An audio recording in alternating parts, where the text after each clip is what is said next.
We continue this series of Enjoy Great Books, and this is Arjun Dev's Story of Civilization Part 2. It is an old NCERT book, very well known, very useful, and we are in the chapter of the Russian Revolution. And we have already covered some videos. This is the subheading called Beginning of the Revolution. Let's start. Minor incidents usually set off. Very interesting chapter. Listen carefully, we'll enjoy it. Minor incidents usually set off revolutions. In the case of the Russian Revolution, it was a demonstration by working class women trying to purchase bread. A general strike of workers followed, in which soldiers and others soon joined. On 12th March 1917, the capital city of St. Petersburg, renamed Petrograd, later Leningrad, and once again after the collapse of the Soviet Union, St. Petersburg, fell into the hands of the revolutionaries.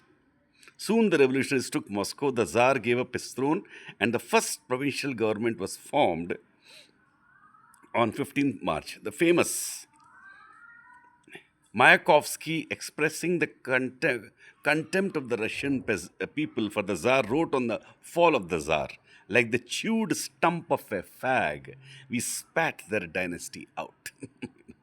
The fall of the Tsar is known as the February Revolution because, according to the old Russian calendar, it occurred on 27th February 1917. The fall of the Tsar, however, marked only the beginning of the revolution. The most important demands of the people were fourfold: peace, land to the tiller, control of industry by workers, and equal status for the non Russian nationalities. The provincial government, under the leadership of a man called Kerensky, did not implement any of these demands and lost the support of the people. Lenin, who was in exile in Switzerland at the time of the February Revolution, returned to Russia in April. Under his leadership, the Bolshevik Party put forward clear policies to end the war and transfer land to the peasants and advance the slogan, all power to the Soviets. On the question of non Russian nationalities, Bolsheviks were the only party then with a clear policy. Lenin had described the Russian Empire as a prison of nations and had declared that no genuine democracy could be established unless all the non Russian peoples were given equal rights. He had proclaimed the right of all peoples, including those under the Russian Empire, to self determination. The unpopularity of the Kerensky government led to the collapse on 7th November 1917 when a group of sailors occupied the Winter Palace, the seat of the Kerensky government. Leon Trotsky, who had played an important role in the 1905 revolution, returned to Russia on May 1917. As head of the Petrograd Soviet, he was one of the most outstanding leaders of the November uprising. An all Russian Congress of Soviets met on the same day and assumed full political power. This event, which took place on 7th November, is known as the October Revolution because of the corresponding date of the old Russian calendar, 25th October. The Congress of Soviets on the next day issued a proclamation to all peoples and belligerent states to open negotiations for a just peace without annexation and indemnities. Russia withdrew from the war, though formal peace was signed with Germany later after giving up the territories that Germany demanded as a price for peace. Following the decree on land, the estates of the landlords, the church, and the Tsar were confiscated and transferred to peasants' societies to be allotted to peasant families to be cultivated without hired labor.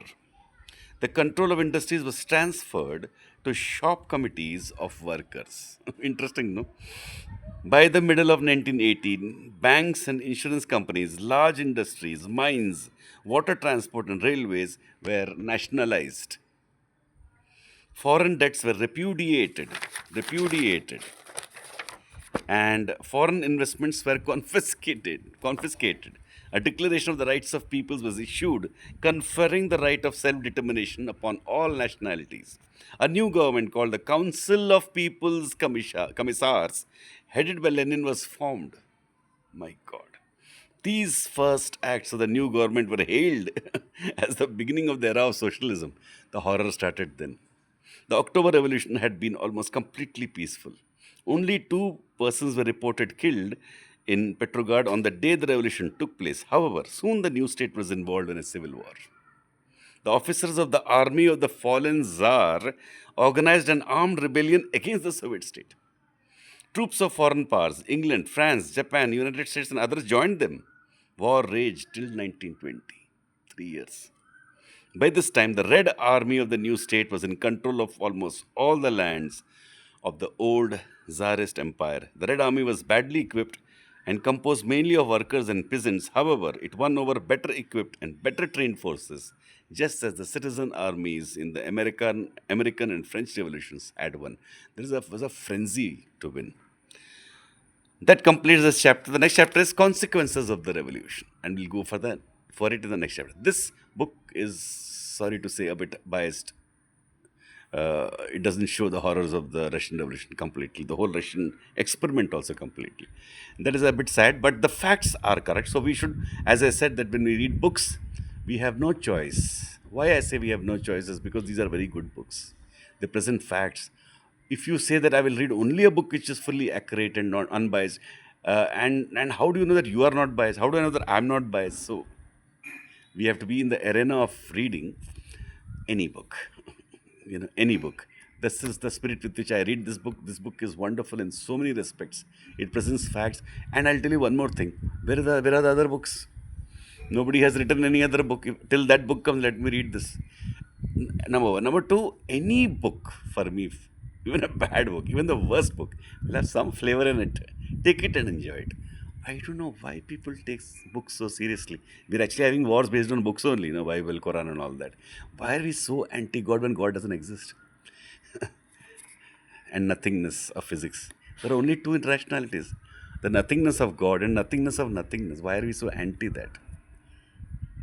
Because I think we don't know. So that is why the whole idea is to read the book. If you read the book Bible in the original, many people have said that you won't be a Christian. If you read Marx in the original, you won't be a Marxist. I think if you read even the objectivist books properly, you will not be a fanatic. I don't think so.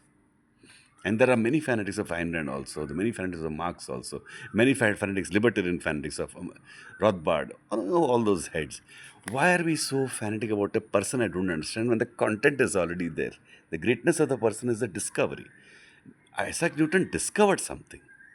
I had a physicist friend who used to talk about rockets, and he said it's such a simple thing. So it was not rocket science. Rocket science was also not rocket science. Why do we make personalities more important than content of something? Is a question I leave you with.